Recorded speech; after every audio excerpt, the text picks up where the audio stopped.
Добар ден. Пред 7 дена најавивме дека и во ова издание на Автомагазин ќе имаме интересни содржини и не отстапуваме од тоа. Денеска ќе ви ги прикажеме најновите остварувања од светот на автомобилите. Минатата недела бевме на тест возењето на новата генерација на Меган. Вие представуваме исто така и Seat Ateca, а ќе одвоиме простори за нашиот тест. Во него денеска ќе го имаме Lexus RX 450K, но тоа не е се што подготвивме за ова издание на Автомагазин. Па затоа останете со нас и открите ги сите интересни работи кои имаме да ви ги понудиме.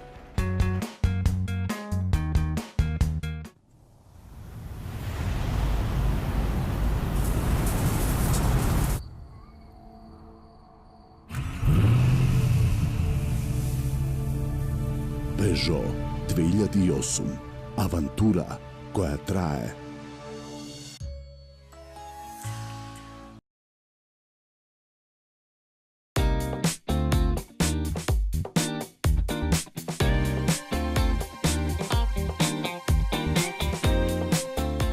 За ситуациите во кои што сте без решение, земете семеен пакет Одличен 7 од Евроинс. Пакетот вклучува осигурување од незгода, патничко и домаќинско осигурување. Одличен 7. Квалитетно осигурување за квалитетен живот. За некого откажување од целта, за него предизвик за победа. За некого потежок пат, за неа невообичаен. Новата генерација теренски возила на Mercedes-Benz. Go.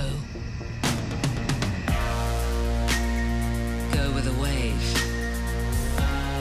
Lead the brave.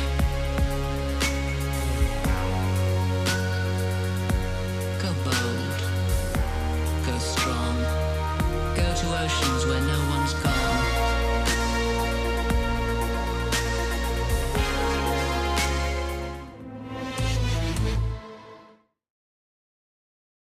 Јас сум актер во реклама за новиот современ Toyota Auris, во која сум затоа што во неја изгледам супер, затоа што се согласив да го носам овој детектор за лаги.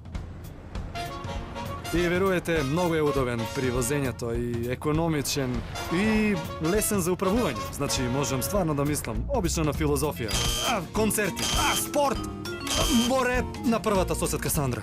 Многу е убава, просечна е. Брат, ова чудо осетливо.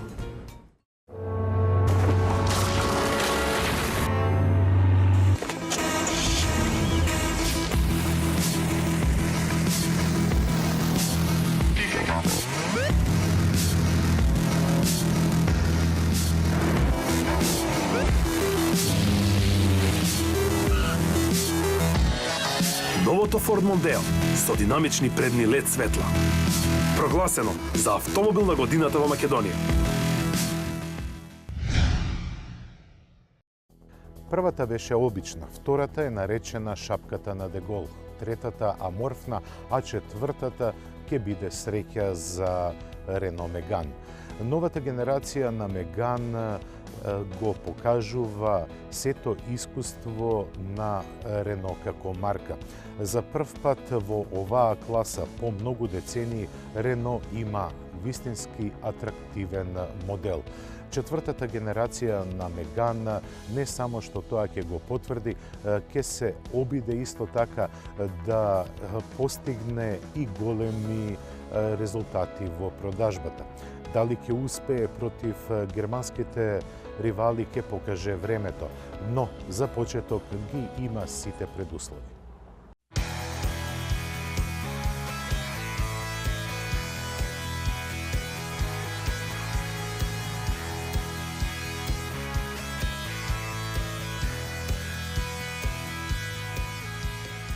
Меган е еден од стожерите на француската марка. Колку е стабилен за да ја изнесе иднината на производителот на своите плеки, се уверивме за време на тест возењата во Ровињ. Основните динамички и внимателно обликувани линии се дело на холандјанецот Лоренс ван дер Акер, кој го постави дизајнот на целата гама на марката во перспективна насока. Тој ги дефинираше и урамнотежените пропорции кои му го даваат впечатливиот став што го има. Споредбата ќе каже дека новиот Меган е за 64 мм подолг и 25 мм понизок од претходникот, но и дека има за 28 мм поголемо меѓуоскино растојание. Поголеми се и трагите на тркалата, напред за 47, а назад за 39 мм, што заедно со големите тркала го има овозможено добивањето на широко профилирани и емоционално напнати површини. Како и кај сите досегашни негови генерации, клучни за перцепцијата на новиот Меган се деталите кои го карактеризираат. Првиот ги имаше вешто преплетените елипсовидни облици, а вториот чудно занесениот заден дел. Третиот беше малку поблаг во иритирањето на сетилата на купувачите, но затоа овој ги напаѓа сите. Агресивноста на стилските детали дотолку е изразена што тие дури и ги засенуваат основните линии. Според нивниот потписник Франк де Гал, во висококонкурентниот компактен сегмент од витално значење е дека возилото треба да се издвои од другите веќе со првиот поглед. Тоа кај новиот Меган го прават впечатливите светлосни потписи напред и назад. Предниот во облик на латиничната буква S е добиен со помош на LED светлосни диоди со тридимензионален ефект, а врвните верзии се опремени и со Full LED предни светла со автоматско вклучување на долгите светла. Задните исто така LED светла се издвоени со Edge Light технологија. Тие со своите тенки хоризонтални линии кои секогаш сјаат со темно-црвено светло прават Меган да изгледа уникатно и да биде лесно препознатлив дење и ноќе. Со тоа на автомобилот му се дава остар и динамичен поглед кој визуелно го проширува предниот дел и ја засилува впечатливоста на задникот. Постои и трет светлосен потпис кој се среќава во внатрешноста на кабината, чие амбиентално осветлување зависи од избраниот режим на возење. Просмислено уредна, кабината во новиот Меган е дефинирана со профилираните седишта изведени со пена со две различни густини. Со тоа е постигнато истовремено добро да го држат телото при спортско возење и да бидат комфорни и да не заморуваат при долги патувања. Плюс на тоа, предните седишта може да бидат загревани и да имаат функција за масажа на возачот. Удобноста дополнително е нагласена со посебно внимание посветено на обработката, квалитетот на материјалите и суптилно вметнатите префинети детали кои ја облагодаруваат внатрешноста. Во поглед на опременоста треба многу да се зборува за новиот Меган. Тоа е една од причините зошто конкуренцијата не треба да го потценува како што беше случај со неговите претходни генерации. Ќе започнеме со она што возачот го гледа: дигиталната инструмент табла и head-up екранот во боја. На централната конзола се среќава една од двете изведби на новиот AirLink 2 систем за контрола на функциите на возилото, од кои поскапиот има 8,7 инчен дисплеј поставен вертикално. И двата овозможуваат со неколку допири подесување на се: аудио системот, климатизацијата, навигацијата, системите за помош при возење и слично. Возачот ќе биде разгален и со контролирањето на однесувањето на возилото со помош на 6 различни параметри: чувствителноста на педалата за газ, реакцијата на моторот и неговиот звук, брзината на промените на степените на пренос кај автоматизираниот менувач, менувањето на нивото на отпор на управувачот и амбиенталното осветлување. Постојат 5 можности за поставка на овие параметри: преддефинирање со неутрал, спорт, комфорт и еко, додека петиот е наменет за целосно персонализирање на доживувањето во возењето, и секој од нив си има своја посебна боја со која дискретно го осветлува интериерот: жолта, црвена, сина, зелена и виолетова. Од другата интересна опрема тешко е нешто да се издвои, бидејќи се е на ниво на поскапите и поголемите автомобили. Така, во внатрешноста на Меган се среќаваат бројни работи кои се познати од Еспас и Талисман. Да ги споменеме само системите за помош во возењето, како што се адаптибилниот темпомат со радар кој ги одржува брзината и растојанието од другите автомобили, активно сопирање во случај на опасност, системот за препознавање на сообраќајните знаци кои предупредува при пречекорувањето на брзината, камерата за возење наназад, системот за паркирање без раце и многу други нешта. Автоматските светла веќе ги споменавме, а сите ние ќе им бидеме посебно благодарни на сензорите за паркирање кои сега се сместени и на бочните страни на возилото. Како со уживањето во возењето, новиот Меган исто така изненадува и со својата динамика. Имавме можност да испробаме повеќе моторни варијанти, но не сите. Најефтината SCE 115 и најскапата GT 205 ќе се придружат на гамата нешто подоцна. На почетокот на својата продажба, за која не успеавме да добиеме информација кога ќе се случи кај нас, Меган ќе биде на располагање со 2 бензински и 3 дизел мотори. Бензинците се од 1,2 литри со 100 и 130 конски сили, 2 од дизелите се 1,5 литарски со 90 и 110 конски сили, а третиот е новиот 1,6 литарски агрегат со 130 коњи. Сите се искомбинирани со турбокомпресор, директно впрскување на горивото, старт-стоп систем и 6-степен мануелен менувач. Најсилните ќе може да се добијат и со 7-степена EDC трансмисија со двојна спојка, која пак ќе биде ексклузивна кај идниот Меган GT. Оваа спортска верзија ќе има и систем за управување на сите 4 тркала, а ќе биде на располагање и со 165 конска верзија на 1,6 литарскиот дизел. Се споменува и можно воведување на 1,8 литарски TCE мотор со непозната количина конски сили, но тој засега не е потврден. Долниот крај на понудата ќе биде докомплетиран со 1,6 литарски атмосферски мотор од 115 коњи, а до почетокот на 2017 година Меган ќе биде понуден и со ново развиена дизел електрична хибридна погонска група базирана на DCI 110 моторот. Ново кај новиот Меган е воведувањето на GT Line изведбата, која ги комбинира дизајнот на спортскиот Меган GT со стандардната понуда на мотори и технологии. За крај, она на интересното, цената.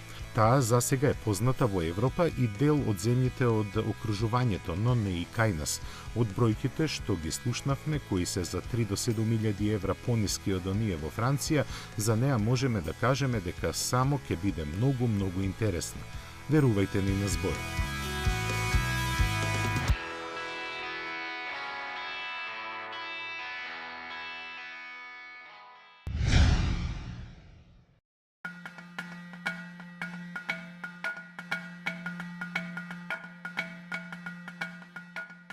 За салонот на автомобилите во Женева, BMW подготви 2 нови екстремно спротиставени изведби на серијата 7. Всушност, која и да се најдеше до онаа со буквата М во името, ќе беше екстремно далеку од неа. Со целосна ознака M760LE X-Drive, нејзината топ позиција ја обезбедува V12 монструмот, кој, иако BMW тоа јавно не го кажува, има потекло од Rolls-Royce. Двојното турбо надполнење, 48 вентили, директното впрскување на горивото и промеливите фази на работа на вентилите од 6,6 литри излекуваат точно 600 конски сили и 800 ньютон метри. Со нивниот ангажман, 8-степената автоматска трансмисија и погонот на сите тркала ќе го забрзаат V12 зверот до 100 км на час за само 3,9 секунди. Адаптибилното ослонување, огромните сопирачки дискови со сино обоени клешти и едно чудо електроника нема да дозволат суровата сила да беснее без контрола. Визуелно BMW 760LE однадвор се диференцира од останатите со аеродинамичниот кит, специјалните 20-инчни тркала и секако V12 и M ознаките. Волшебната буква се среќава и на спортскиот управувач, а оној што вози, во чии раце тој се наоѓа, потсетува и целосната ознака на моделот кој се гледа на дигиталната инструмент табла.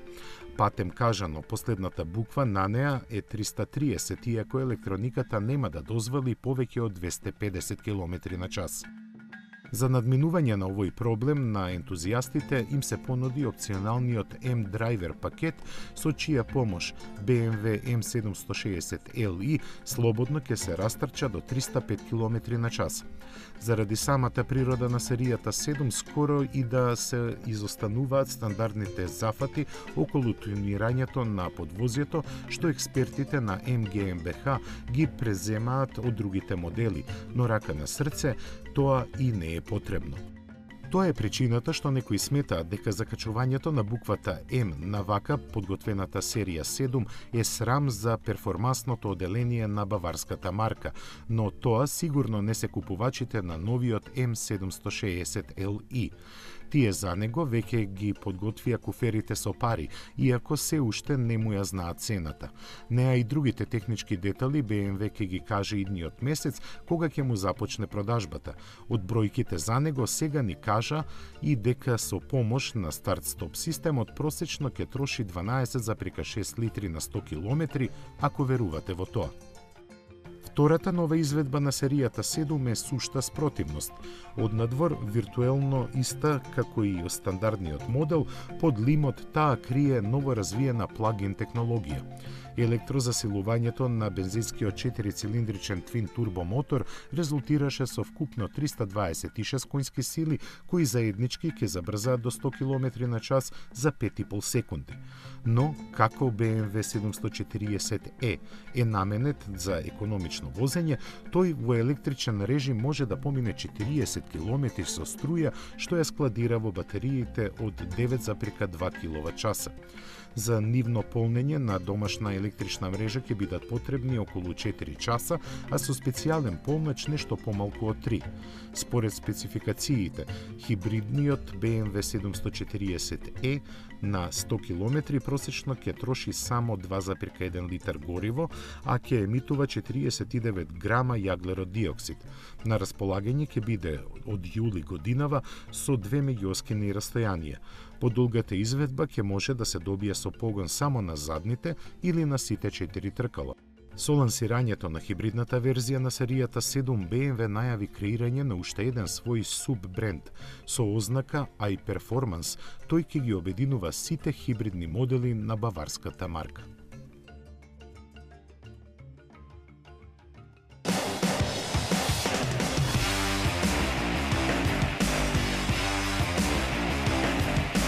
Последните неколку години не беа најсреќни за Seat. Не само што ја намали палетата на мотори, туку и зад кулисите се зборуваше дека Volkswagen сака да го стави на тенок мраз својот шпански бренд. Но лошите денови за Seat очигледно се минато. На предстојниот Женевски мотор шоу ќе биде по 2 години најава промоцијата на новото спортско корисно возило од гамата на групацијата Volkswagen, која ќе ни доаѓа од Martorell под името Ateca. Ateca не е тајна, ќе ги дели технологиите со останатите брендови и модели на групацијата Volkswagen. Но сепак шпанците имаат да понудат и нешто повеќе.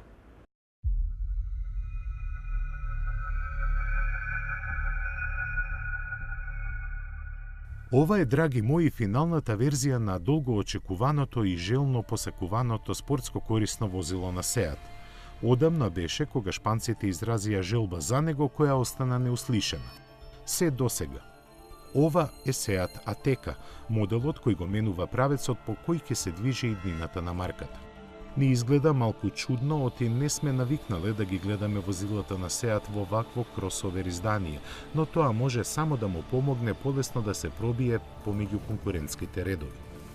Генерално гледано, формата му е предвидлива и верна на дизајнерскиот јазик на шпанската компанија. Линиите му се лесно препознатливи како Seat и на кросоверската каросерија и даваа динамичен и модерен став. Забележливо зголеменото растојание од подлогата пак дава чувство на доверба во теренските својства. Дизајнот на интериерот е во добра корелација со надворешноста. Стилски ги комбинира елегантната рафинираност на познатиот спортски карактер на возилата од Марторел, а пополнетоста со опрема е како што се очекува. Истото се однесува и за безбедносните системи и механиката. Атека е базиран врз MQB платформата на групата, која исто така се користи и кај Леон. Моделот е клучен за проширувањето на гамата на Сеат за зголемување на својот удел на пазарот на европскиот континент, кој сега изнесува 2,4%. Направен е да конкурира на моделите како Nissan Qashqai, Kia Sportage и сличните на нив и ќе биде понуден со широк избор на мотори. Дел од нив ќе имаат и погон на сите тркала.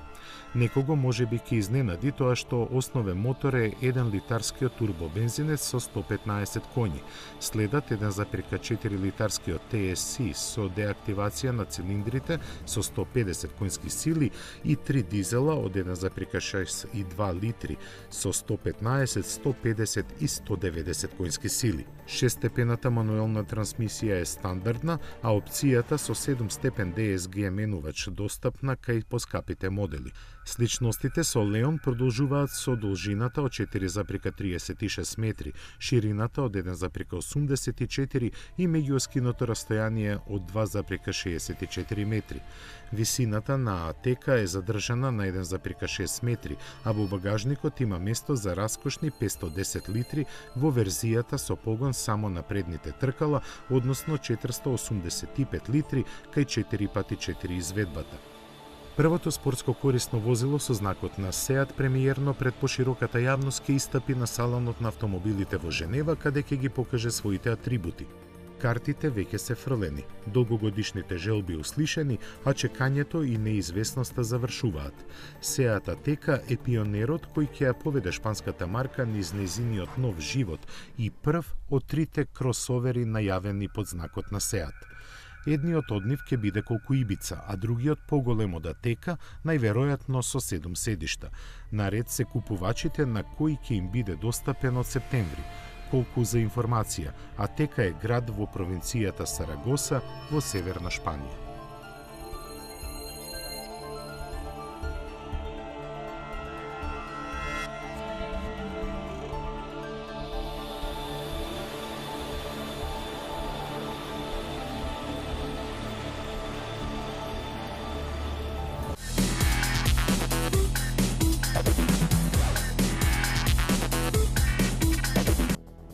Модерната автомобилска индустрија ја зафаќа така наречениот холивудски синдром, а тој синдром кажува дека манекенките сакаат да станат актерки, актерите сакаат да станат режисери, режисерите сакаат да станат продуценти.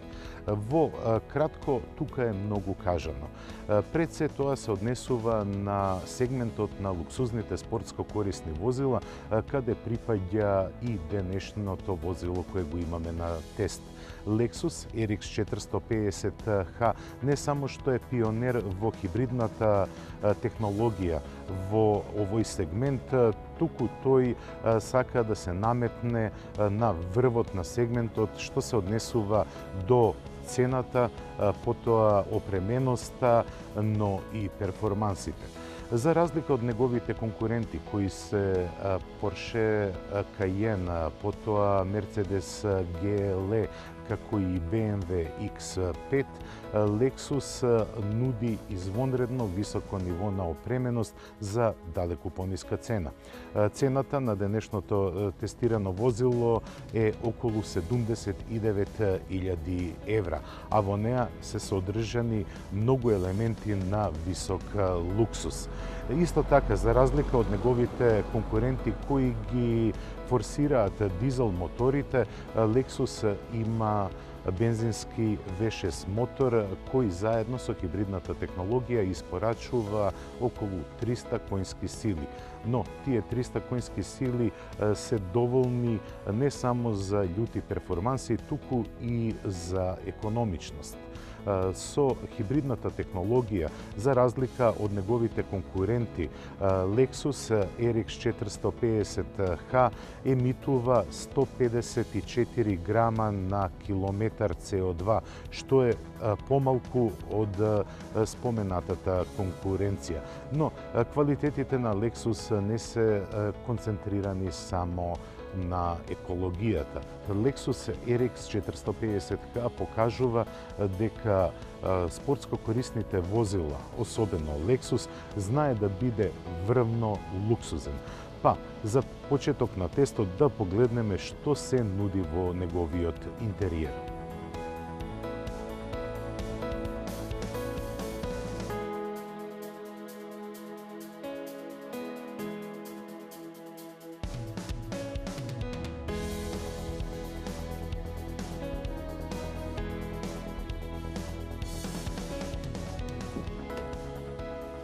Погледнете ја само внатрешноста. Во неа не само што има племенити материјали, туку е проткаена со емотивни детали. Таков е и Yamaha дрвото кое се наоѓа на централниот гребен. Не само што има пијано финиш, туку тоа е проткаено и со риги кои се направени од друг тип материјал. Инаку, финишот, завршната обработка е прекрасна.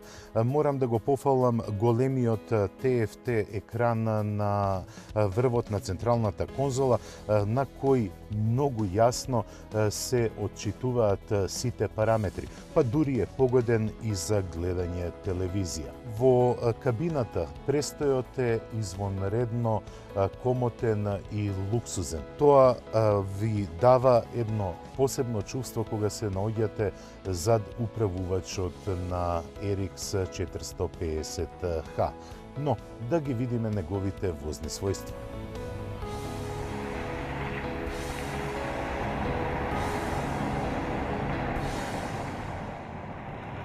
Кога станува збор за сегментот на луксузни спортско корисни возила, конкуренцијата е немилосрдна. Lexus со третата генерација на моделот RX не остави ништо на случајот.